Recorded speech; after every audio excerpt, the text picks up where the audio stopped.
How's it going? Welcome to the live stream. Hope y'all having a great day. Whew, wait, audio's a little bit too heavy. Man, I've been having audio problems with this all day.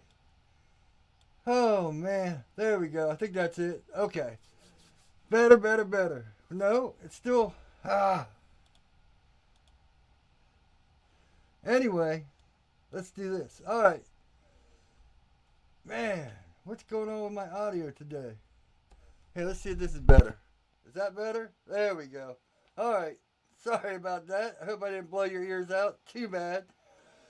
Whew, whew. All right. So, yeah. Welcome to the live stream. Man, I've been having audio issues for the last hour. I've been sitting there fighting it, resetting it, fighting it, setting it, resetting it, fighting it. All kinds of stuff. So I don't know what's going on. I'm supposed to have a limiter on this thing, but it's not working for some reason. Huh. Let me see something. Maybe that's a little bit better. There we go. All right. So, no, it's still redlining. Oh, man. Anyway, I'll just have to sit back when I'm yelling. Okay? So, anyway, welcome to the live stream. If you're watching the repost, hopefully you skipped that first part. But anyway, make sure to leave comments. Let us know what's going on, how you're doing, all that good stuff. Uh, yeah, this live stream is mainly about following our passions, developing our passions. For me, it's mainly like YouTube and knife making, but lately I've been getting into cameras and all kinds of stuff. So, do you want to keep your passion as a hobby? Do you want to develop it into something more? Do you, whatever you want to do. So, yeah, so let's get on with this. Hey, what's up, Bootleg Blades? Hope everything's going good for you. Man, I don't know why I started doing this, man. It's like a little tick I got from doing this live stream. Oh, man. Oh, so, man, this has been a pretty crazy week. Once again, I only got out one video, but, man, I've been working on that heat treat oven, and it's been going crazy, and man, but I think I got it all under control and everything going good. What's up, LHI Productions? Hope everything's going good for you this week. Oh, whew, man. It's crazy when everything starts going wrong and then you try to get it figured out and nothing seems to be working. And oh, man, oh, man. So, man, we had a pretty bad thunderstorm. I guess it was Friday. And man, it's crazy what life puts into perspective. Blue Legs Blaze going good. Wore out from blacksmith class yesterday. Awesome, man. Yeah, I would love to go take a class for blacksmithing or something. Just to try forging once or twice. That's I do all stock removal, so I've never actually tried to forge anything. So that'd be pretty exciting to try. But anyway, excuse me, Friday we had a pretty bad storm and it knocked the power out like 2 or 3 times. And I was actually editing what was supposed to be Saturday's video. Uh, and luckily I got my computer and everything on battery backup. So I had like 5 or 10 minutes to shut everything down and save it. But man, when the power goes out, you just don't realize how how much you rely on just, electricity. Hey, what's up, Rhino54? Hope you're doing well too. So, yeah, and it's funny because the electricity's out, but every room you walk into, you'll flick the lights on and you'll try to, start something up and you forget that, excuse me, like the refrigerator, is on electricity. So if you want to go get something to drink or something, it's like, oh man, you can't open the refrigerator because then everything's going to get warm and get spoiled. And man, it's just crazy how much we rely on electricity. Now luckily these days we have phones which has the internet, so if you want to, you can sit there and jump in your car and hook up your phone in the car and have internet. But still, hey, what's up, Stalking Wolf? How's it going? Hope everything's going good for you. Whew, man. I gotta say, I'm a little disoriented. This audio thing has been driving me crazy. And it's worse because I'm looking down right here and I can see my audio. So anytime it goes into the yellow, I get worried. So that's why you keep seeing me step back like this. Because, see, it just went into the red, which it shouldn't be doing. So I don't know what's going on with this audio. But, oh, sorry if it's blowing your ears out here and there. Oh, man, oh, man. So, another funny thing happened this week. It's like the most ironic things, or I guess it's not ironic, but just, silly things happen. Like, it's springtime, so I'm sitting in my room editing and stuff, and I hear something hit the house. Now, our neighbors are pretty close. Like, I live kind of on a corner, so the neighbor's house is like this, and my house is like this. And I got a huge backyard, but their tree kind of hangs over our house. And I was like, oh, that must be just a limb falling off their tree, springtime, everything's, regenerating or whatever. I didn't think anything of it. About an hour later, all of a sudden I hear something rolling across the roof, and I'm like, man, we usually don't get animals up on the roof, and a squirrel wouldn't be heavy enough to make that kind of noise. So then I'm in, taking care of my mom and stuff, which the window, her bedroom is the back room, so her window looks out to the neighbor's house. And all of a sudden I look down and I see this kid, he's like 5 years old, just hucking things. And I guess it's like, you're a kid, it's a walnut tree that's hanging over, so they have those big pods. So I guess he made a game of trying to, get the walnut pods up on the roof.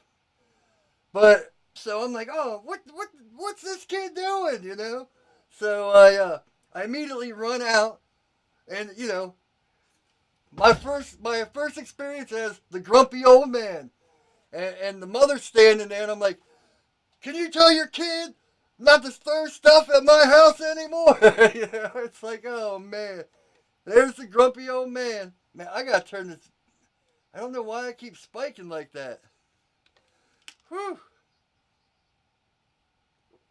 I can even hear it coming out of the headphones that I put all the way down here. Yeah, I don't know what's going on with the audio today, so sorry about that.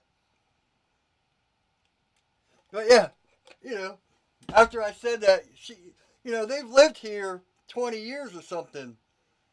And it's just like, but I don't think it was actually the daughter.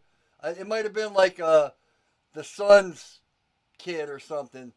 But I was just like, man, after I turned around and walked inside, I was like, oh man. I'm getting old. I'm turning into the grumpy old man.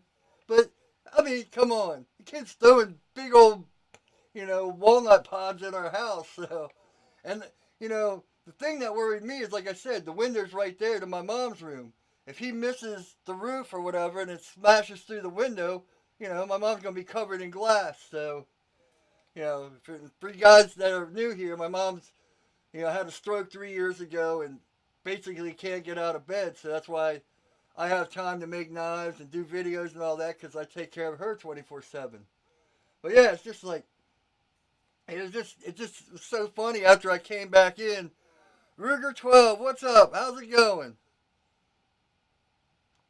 But it's like, man, here we go. I'm going to be 48 in August. I'm already turning into the old man of the neighborhood. Oh, man, oh, man. Maybe I'll turn this mic away from me a little bit. Maybe that'll help. There we go.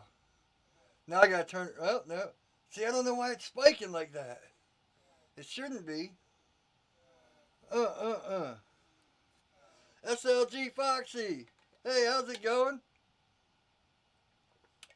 Glad to see you back on a regular basis. Yeah, man. Oh, and another way I knew I was getting old. So I had these glasses on, and I was setting everything up, and I reached for these glasses to put, I was like, oh, man, now I know I'm getting old. Whew, man. Oh, I never even wore glasses till like 2 or 3 years ago, so. Finally got the old man haircut. Whew, because the lady that comes in and bathes my mom and takes care of her, she also cuts hair, but she's been too busy lately. It's like, man, my hair just gets out of control. You know, I was one of those kids where, you know, my hair didn't grow. My hair didn't grow down. My hair grew out.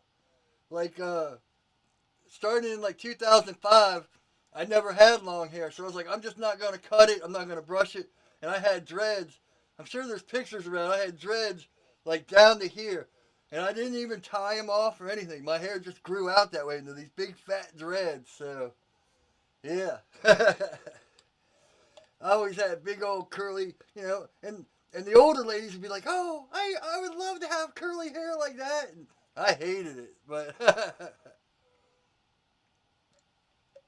you know, now it's great because I got really thick hair, where I see a lot of guys going bald and all that, and then people are like, "Oh, but your hairline's receding." It's like, yeah, but look at my pictures from seventh grade. I just have a big forehead.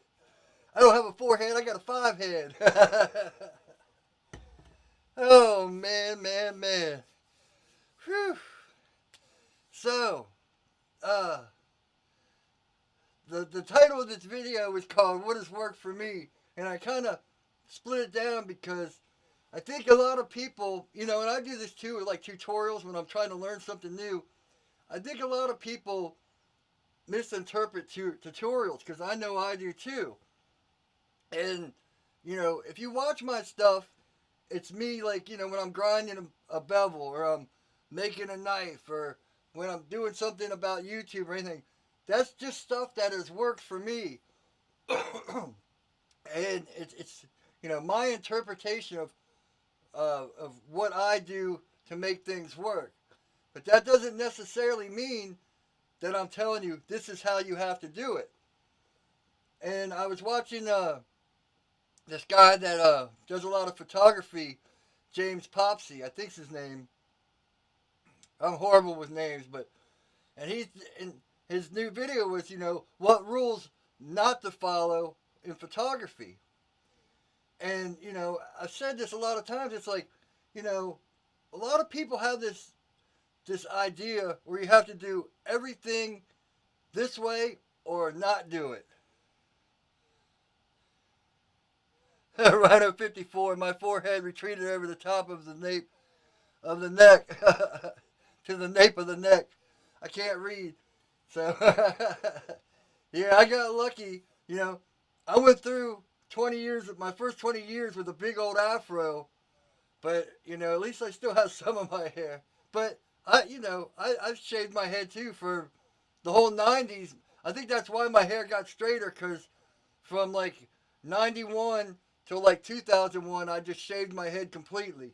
So, you know, like you can see here, it's pretty much shaved. I didn't even pay people to do it. I just did it myself. Just broke out the clippers and shaved my own head. So, yeah. I'm used to being ugly. So, you know, it doesn't matter. I've got personality. Right?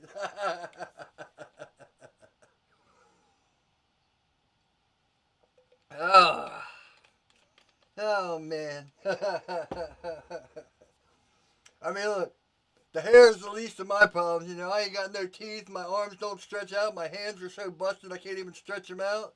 So, you know, you just gotta make it through life and do the best you can. Now, of course, the arm and my teeth and my hands are self-inflicted. I wasn't born that way, so, you know. Yeah, bootleg blades. Man, that beard you have, whew. I'm lucky when I can grow about this much of a beard. And on my face and here, I have to shave because it's all just splotches. I can't grow anything full. In fact, if you watch like, I just shaved last night. So if you watch like Wednesday's video, that's probably like 3 weeks worth of growth on my face. I'm like a little kid when it comes to growing a beard. Oh man. Whew. I think that's one thing I would tell myself. You know, you always say, "Oh, if you could go back, what would you tell yourself?"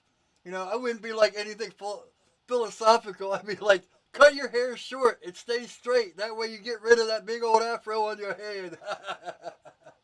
girls might pay attention to you. Because, when you're in high school, you want to do it your way. And I always wanted to grow long hair, but, I didn't grow long hair. I grew out hair. So, it doesn't look right. Now, when I'd get a girlfriend, they'd always want me to cut my hair, but, oh, I'm not listening to you. I'm doing it my way. Oh, man. But I completely just got off topic, huh? But yeah, so when you're watching stuff like tutorials or when I'm making a knife or something, I'm showing you how I do it and what has worked for me and how I've learned to do it.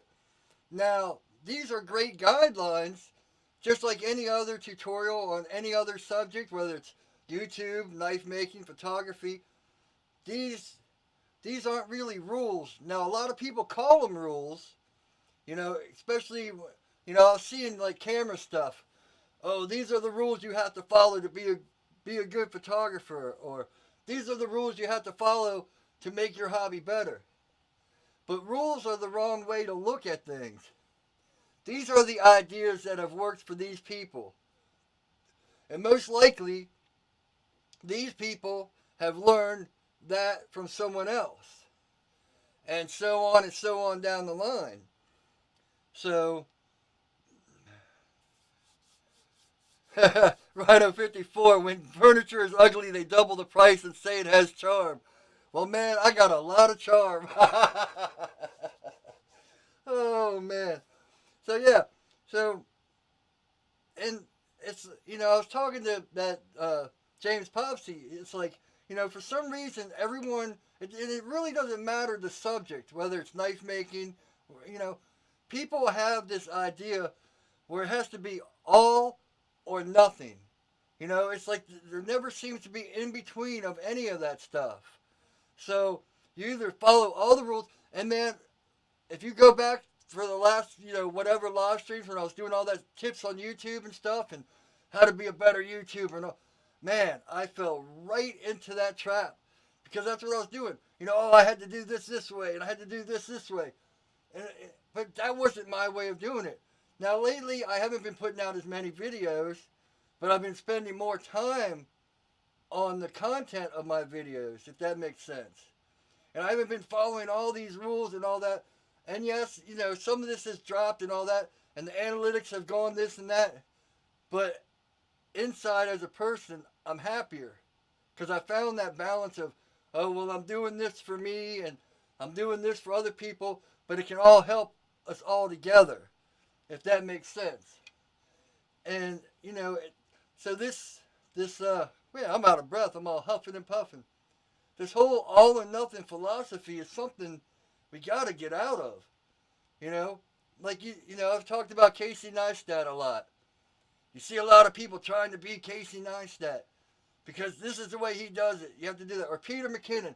Oh, I want to do B-roll like this. I have to do this like this and this like that because that's what's made them successful. But on the other hand, yes, that's what's made them successful. Now, you can piggyback on them, but it just, I don't know. You got to find your own ways. So when you're watching tutorials, try this and do what they're telling you to do, but also find your own ways. And I've said that when I was showing you how to design a knife. I don't give my designs because I want you to learn how to design your own knife. Find the few knives you want, find the different parts, and make those parts your own until you realize and get your voice. And it goes for anything. Music. If you listen to my music, it's listenable, but there's always these little things that are just quirky and off about it because that's what I enjoy doing. I don't like to be, I don't know where I got it from. I guess it's because I've always been the weird kid. And you see people and they're like, oh man, we got to follow this trend, we got to do this.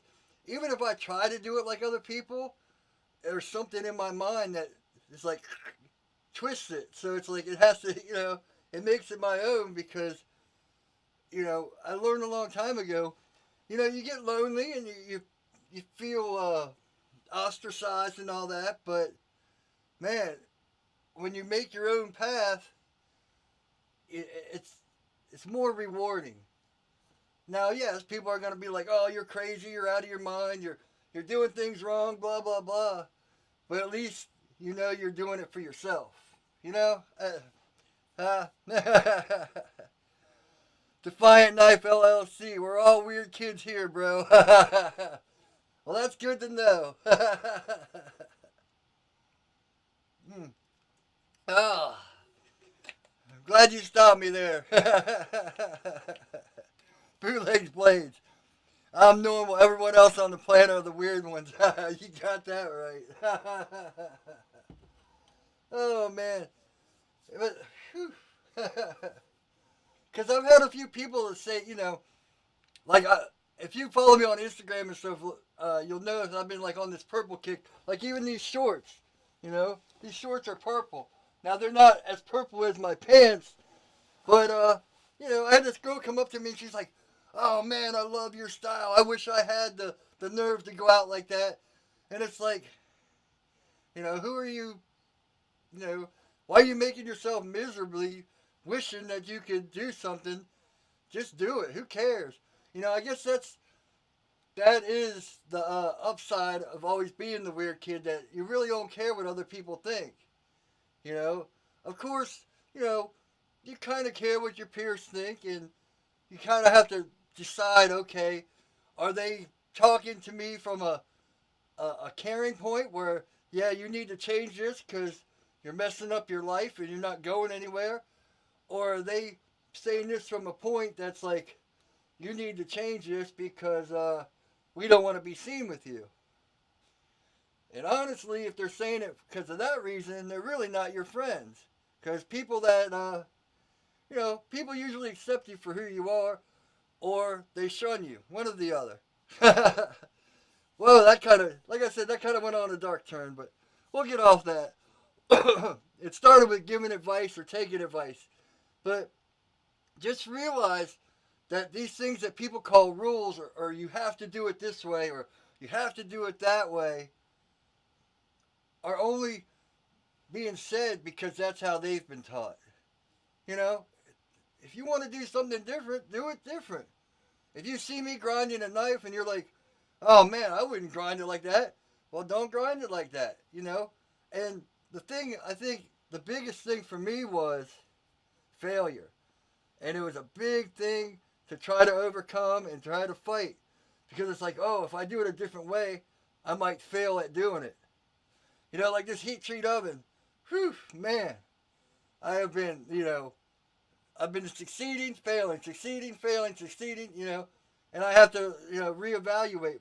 Which, excuse me, by the way, check this out. I've almost got it done. Boom. All I got to do is weld the top pieces on and all that. And yeah, man, we're getting there. I had to drag the welder from this room in here. That's why this is right behind me, because I'm so glad I made this cart right here on wheels so I can move it out of my welding way and all that. And so, but that's what the video was supposed to be for yesterday, but I only got it 3/4 of the way done. And I could have put it out, but it would have been a subpar video, and then I would have had to make the video to finish it and all that. So I figured I'll just finish it later today or tomorrow and put it out then. So, but I think I've got it. Man, when I hooked that little oven up, it was pulling 30 amps. It got up to 1,500 degrees, 1,500 Fahrenheit in 2 minutes, which sounds good, but man, that's just drawing way too much power. So I bought some resistors, and that's going to be part of the wiring. Oh, and if you guys watched that last video about the heat treat oven, where I'm like, I'm sure once I buy it, because I had to buy all these new things. It's like, once those things show up, I'm sure everything else I'll find. Sure enough, the thermal paste and the screws were right under this desk. I must have had them up here for some video, and they slid off and went under the desk. So yeah, right after the other stuff showed up, boom. It's like, man, isn't that the way? That damn Murphy's Law. Whew. Oh, man. Defiant Knives. Failures are the best lessons. Lessons you hate, but are valuable nonetheless. Man, you got that right. I'll tell you what, I'll be honest. Failure has held me back from so many things. Because I've always been the kind of person that's like, I either do it right, you know, that OCD part of my brain is like, you have to do it perfect or you don't do it all. And that's that middle ground I've been trying to find. So, man, and you know, it's so cliche, but man, I've just like fallen in love with that saying, if you haven't failed, you aren't trying hard enough. And sure enough, you know, and yeah, failure sting, especially when you get like 95% of the way done and you fail or mess something up. Those are the ones that sting badly. But speaking of 95% of the way done, I'm almost done with the fillet knife. I got the Kydex started yesterday. I didn't make a video. I figured I'd just start doing some work that's not video related. If I can get this sucker out. Yeah. Whew. But the handle's almost finished. If we can get in the light there. I'm trying a few new polishing techniques, which really scare me because, like I say, trying new techniques on things that are almost done, if you mess them up, man, it hurts. I still have to do the Kydex for this one, but this one's doing pretty good. Yeah, man. And this one too. Boom. All the wooden ones I'm trying to get the Kydex done for, so. Yeah, man. Whew. Yeah. So that's all behind me. Well, not behind me. I was actually watching Simple Little Lies videos because I remember he did something about making a Kydex thing to make a holster pouch for. Because with these taco sheaths, you know, you drill the holes and it's hard to make them hang on your belt. And he had this thing where he takes Kydex and he puts a piece of G10 under it and he forms it to it so that way you can make the clip so it stands out. Because on all my knives, you know, like small knives like this, I usually put the hole here and then I dangle a loop so it's dangling upside down like that off my belt. That way I can just pull it down and out. But anyway, alrighty. So I had a funny thought, another funny thought. Of course, I'm sitting here looking at my notes. I can't think. That saying, it says, if you do what you love, or if you find something you love that you can do, you'll never work a day in your life. And I understand where that's coming from, and I've even said it. Believe me, I've said it plenty of times. Oh man, I love knife making, so if I do what I love, I'll never work a day in my life because I enjoy it so much. But you know what? That's complete BS. You know, the thing is, if you find something you love, you got to work 3 times as hard so you don't have to work at anything else. If that makes sense. Because working for yourself doesn't mean, you know, you go to work at 9, you come home at 5, you get that paycheck that you know you're going to get because you worked your 40 hours. No, it means you work, you know, you wake up at 7 a.m. If you're lucky, you get to take a lunch break at noon and a dinner break at 6.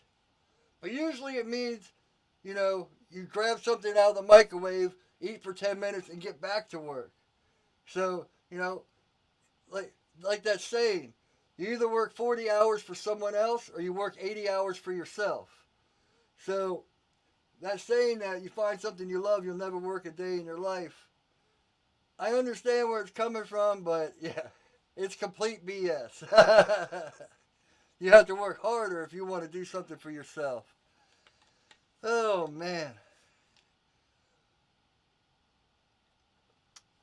So, for some of you guys that haven't been here for that long, I used to talk a lot about Gary Vee. If you don't know who Gary Vee is, he's this inspirational speaker.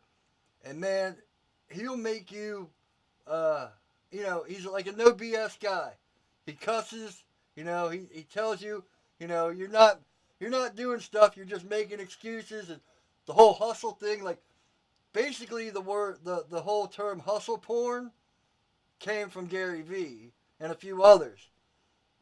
And he's like, man, okay, if you want to work for yourself, but you don't have the money, go find another job and work that job. And then when you get off your 8-hour job, you got 24 hours a day. What are you doing for the other 10 hours or whatever? So, and then, well, of course, because you have to sleep 6. But anyway, man, I got really caught up in him for a while. And the thing is, it's so inspirational and makes you so motivated, it can almost push you to burn out. And if you watch a bunch of my live streams from a long time ago, a couple months ago, man, I was like really pushing and working 18-hour days and barely sleeping and just overdoing it. But I realized it wasn't Gary telling me to do something. It was me being like, oh, this is what I have to do. And that kind of goes back to the rules thing where you have to either do it, you have to find the in between. But I'll tell you what, whenever you're feeling uninspirational and not at your best, turn on a Gary Vee video and man, he'll just get you inspired again. But the thing is, Gary Vee you can't watch every day. Because he puts out, on Instagram, he puts out like 30 pieces of content on Instagram every day. And then he has like 3 channels that he puts out videos on. And if you get caught up in the Gary Vee world, you'll burn out because you got to realize, man, I'm being someone I'm not, and that self-realization that, hey, he was born with this. This is how he works. I'm not that way, or I would be the one up there telling people how to do this, if that makes sense. So, but man, if you watch his channel or whatever, like I'd say once every 2 weeks, maybe once a month, whatever, whew, man, he gets you motivated because think about watching it, and this is where I learned about being repetitive. Like for a while, I think I even did a live stream about being in a rut. You're not really in a rut. That's just your style. If you do things over and over and over, that's the way you make yourself better. Even like putting out videos. Okay, a few people said, "Oh, doing knife making videos, it's the same thing over and over and over. I want to expand to other things." But that over and over and over is your style. It defines who you are. It defines how you get better, how you relay your message better to other people. But if you do that every day, every day, every day, it just gets, man, almost overwhelming. And that's how Gary Vee is. If you watch him every day, all day, man, you just get so caught up. There was a point where I wasn't even sleeping because a lot of times my brain doesn't turn off. So I'll like listen to something like a podcast or something and turn all the lights off. But he gets you motivated so you can't sleep again. And it's like, I just need to stop watching him for a month. And then you go back and it's like, that motivation comes right back at you. So, but it's that whole balance. You got to find out who you are as a person. And, because that's the thing. With all this advice he was giving, it's like, but I'm not that extroverted person. I'm not that person that goes out and gets things. I'm a very introverted person that loves talking in front of a camera, and if you put me on a stage, I'm great. But when it comes to reaching out to people and talking to people and pushing myself out there, I'm not that person. And if I try to be that person, I get depressed or I get discouraged and things just start going bad. So, when you watch things, watch tutorials or watch things, it really helps you, not in the way a lot of times it's intended if you look at it the right way.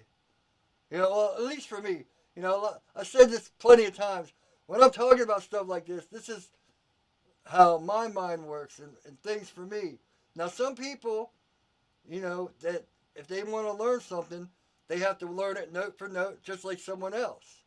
And that's fine. If that's who you are, you know, just be honest with yourself and honest with that and know that's how you are. And don't try to be me where, oh, I don't want to do it exactly this way. I want to do it some other way. You know, and it's all down to figuring out how things work best for us. Stalking Wolf. Have you tried the 2x72 Scotchbrite? Yeah, in fact, that's what I did all these on with the Scotchbrite. And the only thing about Scotchbrite, uh, let me put this down. I think I said in the last video, like if you look at this, hopefully, let me see if I can turn this on. Maybe that'll give it like, if you look at this, you see that crisp line right here? That crisp bevel line? And how nothing is distorted up here and nothing is faded? I did this with a Trizac and a regular belt and a Cork belt. Now, if you look at these two knives, see this? See this right here? See this faded look? That's what a Scotchbrite does. And because they're so thick and they just, you know, you don't have precision with a Scotchbrite. In fact, I'm going to have to re-dip these once I get the heat treat oven stuff done. Man, that pollen is killing me. You can probably hear me wheezing. But, yeah. So, I'm going to have to re-dip these and re-stonewash these. Now, if you want like a full satin finish, where the bevels are satin and the flats are satin, man, Scotchbrites are awesome for that. But when you want like a two-tone or you want precision, you know, ground stuff, yeah, Scotchbrites are amazing for bringing it off. But when you want two-tone and stuff like that, they can really blur the lines. I mean, can you see the difference in that? Look at the top of the bevel. Look how clean that bevel is on the recurve. And look how, like, dull and faded it is up here. If that makes sense. They work best on flat grinds. Well, no, it's not the grinds. All three of, I mean, you know, these two blades are flat grinds. The belt really doesn't have anything to do with, I mean, not the belt. The type of wheel or the type of platen doesn't really have anything to do with the way the belt reacts with the knife other than hollowing out, concaving it out, or making it flat. You know? In fact, look at here. This right here is a hollow grind. This right here is a flat grind. So, they're both nice and crisp. So, it's not the belt. It doesn't matter. Bootleg blades, yeah, they wash out the lines, exactly. I'll tell you what, when you get up to like a 400 grit, and then you use the Scotchbrite, so you can even see it on here. I didn't even stonewash this yet, but you can see, hopefully you can see how it's faded that line right there. See like that? See how it's pushed over? That's Scotchbrite, but these are Scotchbrites really make things pop. So I would suggest what I've been doing lately, if you don't like hand sanding, because that's what that whole last video was, you know, go up to like a 400 grit on your belts, take your Scotchbrite, finish your flats and everything on your Scotchbrite, and then come back to like a 400 or a 600 with a Cork belt or a Trizac and crisp those lines back up. You know, and that's, you know, I think I said that in that last video. I hate hand sanding, but I'm going 10 steps out of my way not to hand sand. So I'm spending like 2 or 3 hours on the grinder extra just so I don't have to hand sand something. But, you know, to each their own.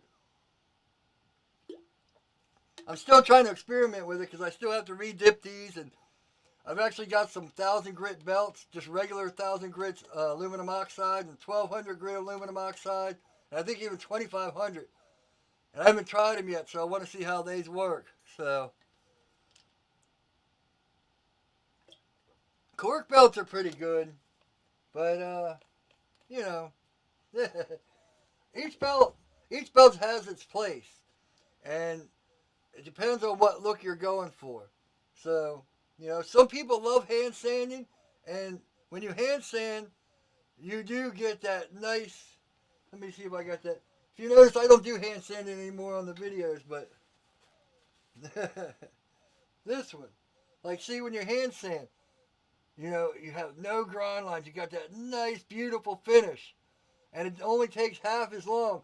Now it might take twice the work, but it really doesn't take that much. But you see how, like, on here, even on this, well, you can't really see the grind lines, but if you're up close, you can see there's faded there. You kind of, you kind of see grind lines right there.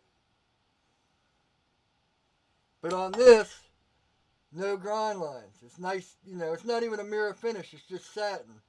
So hand sanding does give a better finish. And you don't have to sit there and go up in belts and back down in belts.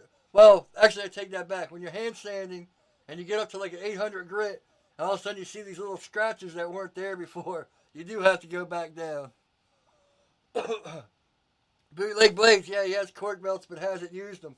See, the thing about cork belts is you need to take a piece of steel and kind of wear them in before you use them on your knife. And cork belts you can also put compounds on, like the green compound. But I would, like, once you kind of wear down a cork belt, that's when I start putting, I save that for my polish. Because the thing about that compound is once you put it on a belt, it's going to be on that belt for every knife, and you might not want it. Now you could get like three or four 600 or 800 grit belts and use one for polish and one for not, just like you can do with buffing wheels and stuff like that. Have your different polishes on different belts, but I haven't gotten that far with them yet.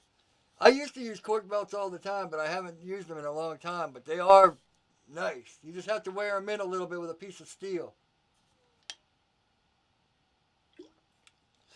Unlike a ceramic belt where, you want to try to save as much of that as possible. I still see a lot of people that use aluminum oxide instead of ceramics for putting in their I want to say primary grind, but like your preheat treat, your first grind. I just, if that's the way you do it, the way I see it, aluminum oxide belts are like $2.50 a piece. Now you get a VSM from True Grit Abrasives for $5 a piece. Ceramics last 4 times as long. To me, that's the math is just there that you buy ceramics. Now once I get over 220, that's when I start using aluminum oxides. But there's people that are like, oh man, I'll hog it out.